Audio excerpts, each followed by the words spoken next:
interesting content coming your way next week. We're really aiming for this to not only be the serious, tight, stiff thing that we are all faced with every single day. Again, welcome to ask questions, welcome to be involved in the conversations, and we're trying to engage with individuals on topics that we find interesting, that we might not necessarily understand in detail, just due to the environment and the pace at which things are changing, the information that we got last night. How do we interpret that? So we do feel that there's material issues that we can discuss. The forum is not to give advice.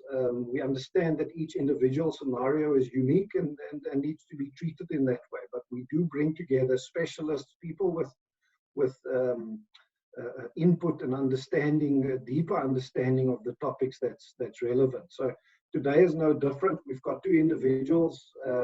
Pumezo, he's got 10 years banking experience from various SA banks, entrepreneurs in his own right. He's got different seats on advisory boards, international qualifications. And with him, we've got Mr. Kirwan Bosch, or we call him the real South African Trevor Noah. Not all of us is that good looking.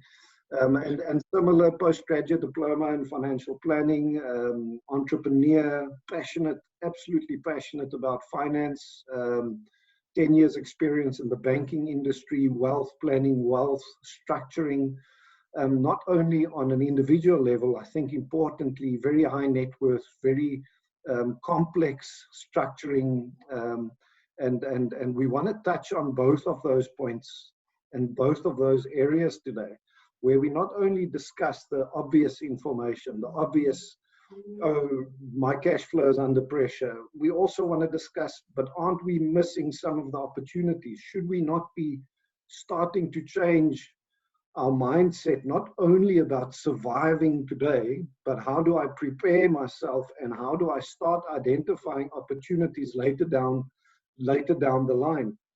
My involvement in this session today will be very limited. Pumezo and Kirwan will be directing this. So maybe as an intro, and then I'm taking a leave from Kirwan's book, Pele. Last night, some comments. We've got some new information. Just as a bit of an intro, what is your opinion? Where do we find ourselves? What should we be looking and thinking of in your view? Okay, so there we go. PJ, was that a question? Yes, that was a question. All right, we can start it off. I think thank you for that introduction. And perhaps I think yesterday was quite interesting because I was sitting at home and you know, with my consulting background, people just asking me what time is the president speaking, and I said to them, I mean, why is it important that you need to know what time he's speaking? Are you going somewhere tonight? You know,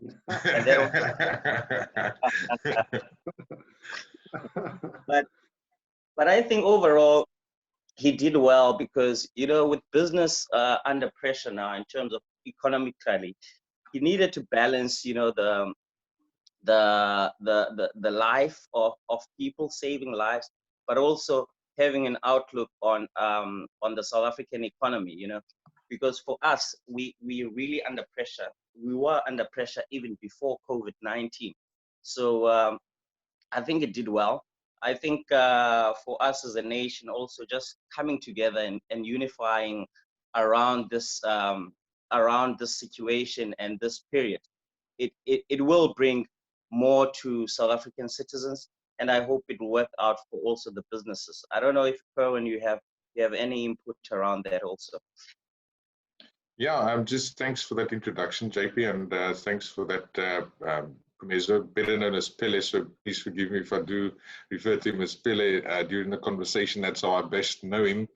But yeah, I think from a South African point of view and the context of last night, just really, giving a little bit of relief from the lockdown situation, but also having businesses run, having some systematic approach to this, as I think, will somewhat help the struggling economy.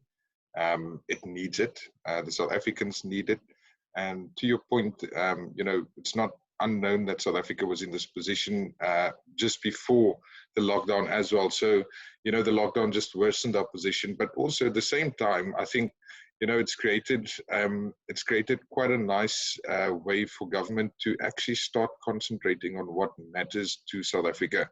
So actually proper housing, food to the poor, and that really is part of what I feel strong about and keep close to heart is the fact that we are actually doing the right things, or trying to do the right things, and not lining our pockets with certain paychecks. So yeah, we really look forward on the execution of everything, and really from that perspective, we trust that it would be a equitable execution of what was planned. No, I agree with you. I think there's still a lot of questions on that. I believe, yes, with all the good and the feedback that we're receiving, obviously we're on a knife's edge in a lot of facets. We're moving into phase 4 possibly.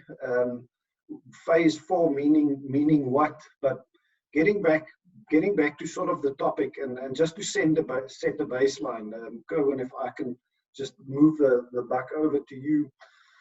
Debt, the good, the bad, the ugly. At this point, I think most people instinctively go towards debt as this bad thing. And if we look at financial planning and financial structuring, the initial reaction is get rid of as much debt as you can. And on the individual level, that answer is probably right. But just give us a background. Why do we lend? What is this lending thing all about? Okay, JP, I think thanks again for just painting a little bit of a background and how things are perceived in the market. But the simple reasons why people lend, they lend for their primary needs, for liquidity purposes, diversification, maximizing the sort of return, and also taking advantage of a tax liability reduction which they may have, and those are also for particular lending structures. Just elaborate on that quickly. What does that mean? I lend and I reduce my tax. What are you on about? Okay, so primary needs really just, everybody needs to lend. Excuse me. So basically buying property, buying a car, financing a fancy holiday, sending your kids overseas to go study, and all such things. From a business perspective, liquidity purposes, just making sure businesses are adequately funded, have access to cash. So when opportunities come along, these businesses are in a prime position to take advantage of the opportunities. And also just, elaborating on the sort of diversification aspect of lending, it exposes you to a different asset class. So we need to start looking at lending as an asset class. In the sense that you've got your property, you got your equity sort of structures, you do have long-term bonds, and you do have interest. So I think lending as such becomes a good part of your exposure and your balance to your portfolio. So once again, diversifying it as an asset class and managing it as such as well. Yeah. Diversifying yes, please, Pele. No, I can also, from the reducing of tax liability, I know with my experience also, where clients would use certain entities, whether they will borrow under their propco, meaning the property entity that holds the assets, or because there's different tax brackets. If you're borrowing on your personal name, you might be within a higher tax bracket. When you borrow through your propco, you go into another tax bracket, such as your trust entity also. So those are the things also that I think from a client point of view, we need to educate them more in terms of what can they use lending for and how they can lend via different entities rather than always lending on their personal name. Okay. Okay. So making more detailed decisions. So having a more analyzed view on things like lending, and not just assuming that the first application I place, or the first thing I identify as the correct one. So that, I think, brings us to our next sort of topic is do we then say it's bad to lend? Is lending a negative thing, or can it be something else? Yeah, I can take the first one. I think although borrowing may not directly generate returns, it can facilitate gains in a longer term. So when you borrow short term, you might not see the instant gratification, but obviously in a longer term, it will come, especially if you take advantage of good opportunities in the market, such as the business interest rate reductions that are happening now, and perhaps looking at the balance sheet from a long-term investment opportunity, which emanates in a market like this now. And I think, Kirwan, I know we spoke about this. Maybe you can perhaps just highlight more on the entrepreneurs and the cash flow that they always need when they deal with borrowings. Yeah, so in my 12 years, not 10 years, JP, at the bank, many, I worked with a lot of entrepreneurs, executives of big businesses, listed companies, as well as just, guys running small businesses. And, something that stuck out to me is how a lot of them used a debt-based model to grow the asset significantly and to grow a wealth base, to pass on to the next generation. So, to your point there, in the world of an entrepreneur, cash flow is what keeps the heartbeat of the business going. As we all know, the statement is cash flow is king. So I just want to, paint a picture of two scenarios which we can probably relate to quite easily. And that's, looking at a scenario where you have the opportunity to buy a commercial property with debt, because banks obviously do finance these. They typically finance over a 10-year period. These buildings are normally tenanted, or generally tenanted by third parties. It can be owner occupied as such. So what I'm trying to say is, when looking at a debt model on these type of assets which appreciate over time, you look at a 20 to 50 year sort of view, and you have a view of creating generational wealth and passing some of this wealth down to your kids. This is a model where the debt-based model sort of becomes particularly significant, because over that 20 to 50 years that you're anticipating to grow the wealth and grow the balance sheet, your debt has naturally reduced over that period. So looking at that property or trying to depict that is, your tenant or your business or whoever is in there is renting, you've obviously verified as a tenant, you're ensuring that you're putting a good tenant. So when you consider your debt over time, and you consider the value over time that your asset generates, it certainly is going to give you a widening effect. And in that widening effect, that's where wealth is created. So, and on the contrary, we can then look at a scenario where you're buying a fancy vehicle, which could quite highly likely cost in the vicinity of a commercial property. But the question is, whilst funding that property or asset that you've just acquired, being the luxury vehicle, does that generate any returns? And that, to me, would be two typical scenarios of good debt, bad debt. And that's really the sort of comparison that I wanted to pull between the two. So you guys might not know this about me, but I'm actually originally from a small little town in the middle of the Karoo. It's called Maritzburg. I don't even know if there's more than 50 people living there. And why that is important is I'm not very smart, right? So I'm a bit of a eenvoudig or basic person. So you said a lot of big words in there. So I just confirm if I'm sort of on the right track. The point of debt, and I've heard two main things already. I've heard that there's ways to structure it efficiently, and I also then heard when we're in the normal environment, which we are not in now, but in the normal environment, I can look at debt as a long-term wealth creation. You called it asset asset class, something that can be effectively used to expand what I already have, if it's done smartly. And I also then hear that it's something that can be done actively. So it is not something that I only look at when I really need it. It's something that I can possibly consider going forward on a more active basis. Yeah, good. Pretty much. Yeah. Yeah, no, you've hit it on the nail, PJ. I mean, from a commercial property, you know, I deal with a lot of commercial properties, and what I've seen, as to what Kirwan was saying, on a simple form, you know, we do terms facility meaning the loan. We'll do it over 10 years. And in that 10 years, you might find that your tenant mix in a commercial property is quite important, because what happens you don't want people that are coming in and out. So what I've seen with clients, we have something that we call the anchor tenant. So it can be your Spar, your ShopRite, your guys that you know that they are gonna be there for long term. And then there's two things now from the guy that holds the asset. It's either you want rental income to cover your debt, so your debt repayments on a monthly basis, or you're banking on generational wealth, what Kirwan was speaking about, the growth of the asset, because you want to hold this asset at least for 20 to 30 years.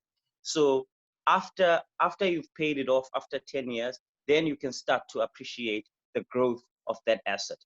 And to be honest, you started out with debt, but 20 years later, you've got equity, you've got an asset that you can give to your children going forward. So I've got two things in the back of my mind, and I know I'm going a little bit off the plan that you guys set out for the conversation, but I do find it interesting. The first thing I want us to possibly just chat about is, and to simplify, both of you are small business owners. Both of you have exposure to the current market environment that we are in. Both of you are progressive thinkers in using the tools that's available to expand that equity over the next 30 years and so forth. But you are both faced with the challenges we've got today. So my question is simply, what is your opinion? Do everything possible to get the cash flow to move ahead? Or is there some way of thinking in the background where you say, well, this is the exposure that I'm willing to take for my SME or small businesses? What are the priorities that you guys are putting in place for your individual businesses currently? Kirwan, let's start with you. So from an entrepreneur's perspective, and rightly so, as you mentioned, you know, me being one of them, one starts considering cash flow as one of the key elements of a business. And you know, in the life of an entrepreneur, I think cash flow is king, and not only so in an entrepreneur's life, but also generally speaking, cash flow is king. So in saying this, you know, any good business does have debt in it, in the balance sheet, in the income statement, and that alluding to one of that first points that I made, you know, maximizing opportunities or maximizing returns, reducing tax liability. So in those tax structures that Pumezo did refer to earlier, there are opportunities where your tax bills or your tax liability is deductible from your income, and in so doing, accelerating the growth of that asset quite substantially. So you know, both in a longer term, it's useful for gearing purposes on assets, and as well as the short term, you know, looking for facilitating payments like you know, you get a corporate card in a business. These give you technically sort of 30-day credit exposures or credit lines, which are settled on sort of on the end of the month. So what this means is all these mechanisms give entrepreneurs and businesses the ability to take up and take advantages, make opportunities, take advantage of opportunities, whilst waiting for cash to come into their income statement. So not spending more than what they can generally you know, afford, but understanding the cycle of the cash flow, understanding the nature of the industry that they work in, So, ensuring that the business is adequately funded is part of this, the key to the success for a small business entrepreneur. And yeah, that's pretty my view on it. Pretty much my view on it. Pele? Absolutely. Thanks, PJ. I think from my side, I'll speak for one business that I'm part of. So what I do in my business, we actually buy equity stakes in businesses. So I'm quite close to two of our businesses. It's one where I was speaking about earlier, the one in the brewing space.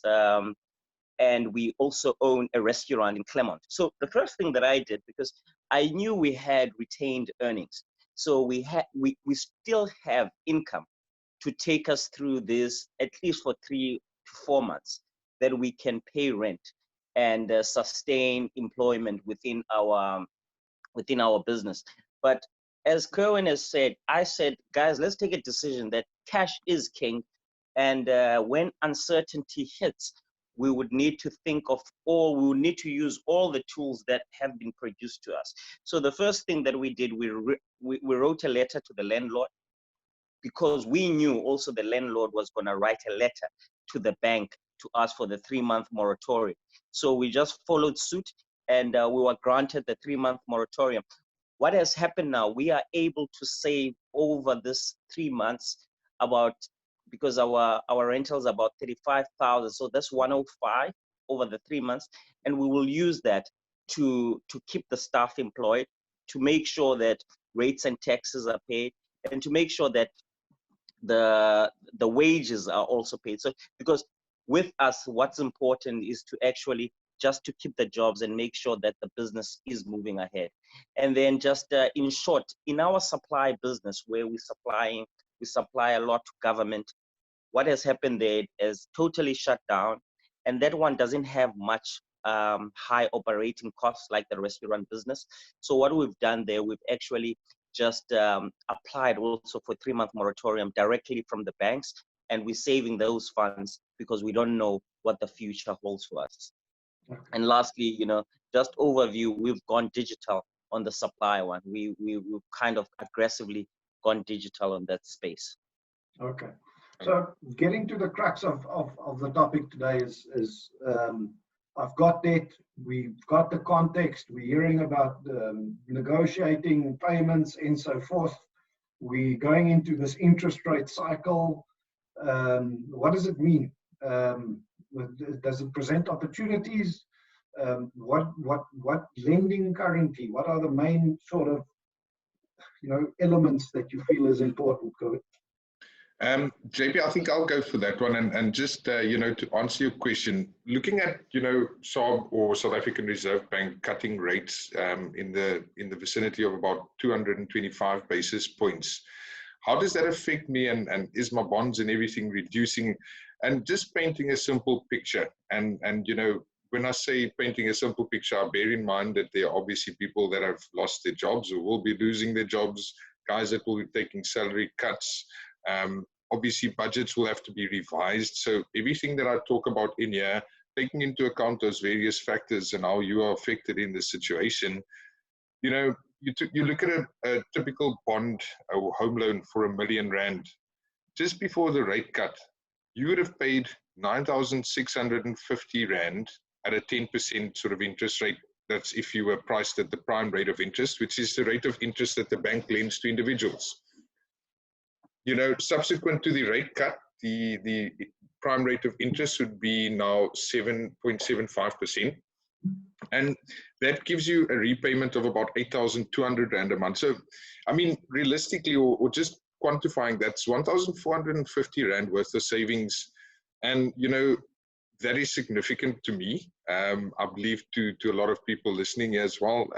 1,450, call it 1,500, that is quite significant. And if you look at that over a 20-year period at an 8% growth rate, compounding kicks into effect. You saving in the vicinity of around 470,000 Rand a month over the period, sorry. And very similarly over, if you had to use an access bond or any sort of credit facility, you'd have that same sort of saving over the period. So So breaking that up or just summarizing that, you know, your bond payments have come down, you've got a little extra to spend. How are you going to actually apply that extra to spend? Will you put it to a savings, a longer term savings, and commit a portion of that to build your balance sheet, get yourself exposed to other asset classes as mentioned before? Or will you use that to create an emergency fund and put it into your Axis bond, of which you have the similar sort of savings, but obviously you need to understand what your strategy is? So I'll present you with a question quickly. I'm one of the lucky few where my income is still rather stable, considering that that might change in the future. I've got a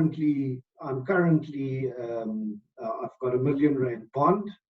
The bond premium has now reduced by 1,400 Rand. Do I now increase my bond premium so that I can pay my debt faster? Or do I take that money somewhere else, Pele? What would your feeling be on that?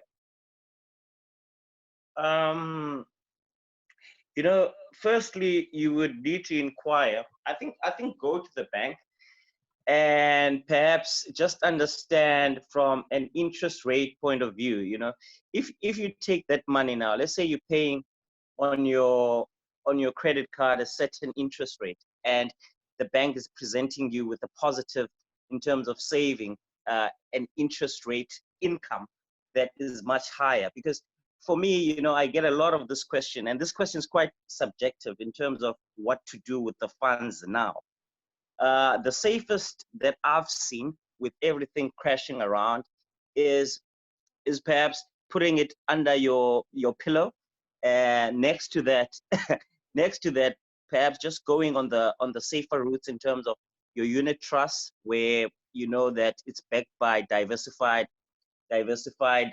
assets. I know my brother was very vested in oil, and I told him weeks on weeks that he needs to get out of there, and he called me after the tank to say, is my money evaporated? I said to him, you know what, I think now you need to hold on and think things go back to normal. But yeah, JP, from my side, I think go for the safer options, and your safer options are quite your bank savings plan, or perhaps what Kirwan is very good at in terms of financial planning. I think, Kirwan, you're much vested on this side in terms of how can clients create more income from their savings and investments.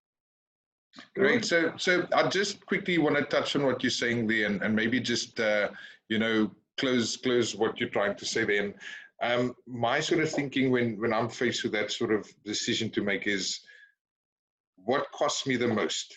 So, you know, the simple assessment is which loan has the highest interest. So if you're exposed to loans, make sure that you have access to it if you want to use it again. If you're not, your next question would be, do I save the money? And that's obviously a question for another day, or discussion for another day, and something I'd say consult a professional with to get an understanding of what you're getting yourself into. But just a quick assessment on debt. Which facility costs you the most money? So just to give you an idea of bank products, is an array of personal overdrafts, personal credit cards, loans, sort of vehicle finance, home loans. I mean, if you're sitting with 300,000 Rand on an unsecured product, which is generally your maximums that banks are giving you on an unsecured product, meaning that there's no asset backing behind it, your risk is much higher than backing a sort of home loan, which has an asset sitting behind the finance. So generally your pricing would be around prime plus 10. So that means 775 plus 10%, making it a total of 17.75% that you're paying. So that means for every 100,000 Rand that you got on a loan, you'll be paying that 17.75 as a percentage over the next 12 months. So in fact, that would be my indicator to see what does my balance sheet look like. Do I have any exposure to loans that are priced at quite a premium, and also looking at the sort of fundamentals of that loan, understanding if it's short term, as Pumezo referred to earlier, or is it a longer term asset based, and one of those strategies that you're using to create wealth. So certainly considering your interest rate and understanding your strategy in terms of debt, that would be a good starting point to consider where I put that R1 million, JP. Okay. I hear what you're saying. So, and to simplify again, remember, Karoo, not very technical. What you're saying is the first step before you even think about investing the savings amount is to identify if I've got a higher interest rate debt mechanism that I should rather use. I think the question is always, is the interest rate that I'm paying higher than the possible investment return that I would be achieving or can possibly achieve, which is again, as Pele has said, an objective view at this point. We're getting quite a few different views on that. We know markets are cheap. We don't know what the next 3 months hold. So should I invest? Should I not invest? And as you said, that's, I think, a question on its own. I think if we simplify this topic, should I rent or should I buy, is a similar question. Is should I rent and the difference in payment, invest and accumulate? And this fight has been going on for ages. What do we know? We know that interest rates are relatively low at this point. We know that it's possible that the interest rates, or the way we're moving, is that interest rates will, in all probability, still reduce more over the next 3 to 6 months. So my feeling, and I'd like to get your final type of comments on it, is my feeling is that if you are in a position, it is a good time to be aware of your surroundings, to be careful in my own business, to overcapitalize, to overuse the opportunities that's available. Even in the banking space, we need to be careful and understand that premium or that my monthly repayments not necessarily being paid today doesn't mean that it's written off by the bank. So we are building a capacity of, call it debt or call it exposure, and we still need to measure that exposure and make sure that we're not overly exposed. But having said that, the opportunities are around us, and to understand what it is that to now again be preemptive and talking to your bank to say, listen, we understand the surroundings, we identifying opportunities. If I find an opportunity, what is the facilities that's available to me, so that you've got an understanding of your mechanisms and your own picture, so that you know when you do identify something, what you have to work with. Yes, so does that sort of encompass most of the topics you guys raised today? Definitely, JP. I think having a balanced approach and understanding debt as a management tool, debt should form part of a good financial plan. And overexposing yourself to one asset class particularly does also pose a risk. So diversification is one of those strategies that we just need to keep in the back of our mind when creating a financial goal for ourselves.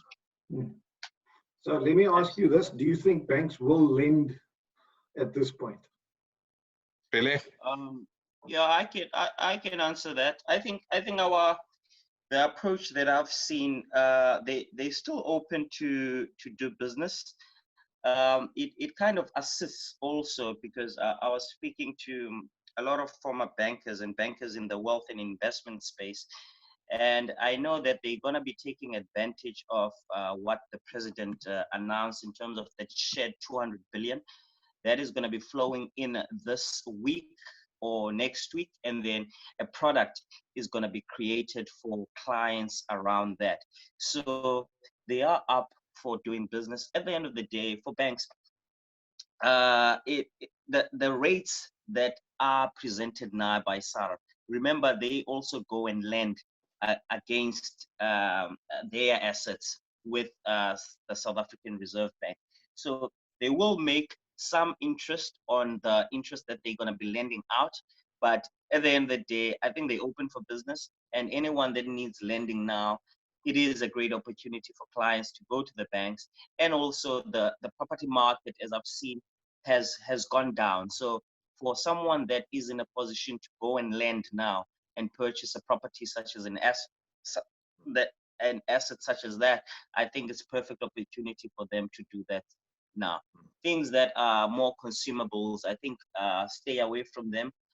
Things that depreciate, stay away from them. Big vehicles, Kirwan, stop buying big vehicles, but rather go into the property side and see where the opportunity is there. Yeah. So just for clarity's sake, Kirwan is a Mercedes guy, correct? Let's not be personal. Well, Pele, when you mentioned earlier, a good idea is to put the money under my pillow for safety reasons. You forget that my wife knows where that pillow is, so I'd rather take it to the hospital. So guys, if, there's no questions from the panel or from the attendees, we'll finish off today. You'll see on there that you can access and get in touch with the panel on the information provided. Please do give us some feedback. It is a work in progress. We're trying to extend and increase the content and the type of content. So I want to say thank Kirwan, thank Pele, and all of you that attended the session today. Have a good Friday. Apparently Monday is a public holiday, which is a bit confusing. Friday next week is Workers' Day, so I hope everybody works on Workers' Day. So yeah, thanks guys. The topic we discussed today was debt. Was it good? Is it bad? Is it ugly? We don't know. It's difficult to quantify, but it is important to, one, understand that not to overexpose, to understand that the structure and the way that you structure your debt is very important. And thirdly, and I think most importantly, is be aware of the opportunities that will be presenting itself in the next 6 to 12 months. And if we can look through all this darkness, we'll find that value. Kirwan, thank you. Pele, thank you. And thank you to everybody that attended today. Cheers. Thank you, Thanks so much, eh? Thank you, guys. Bye.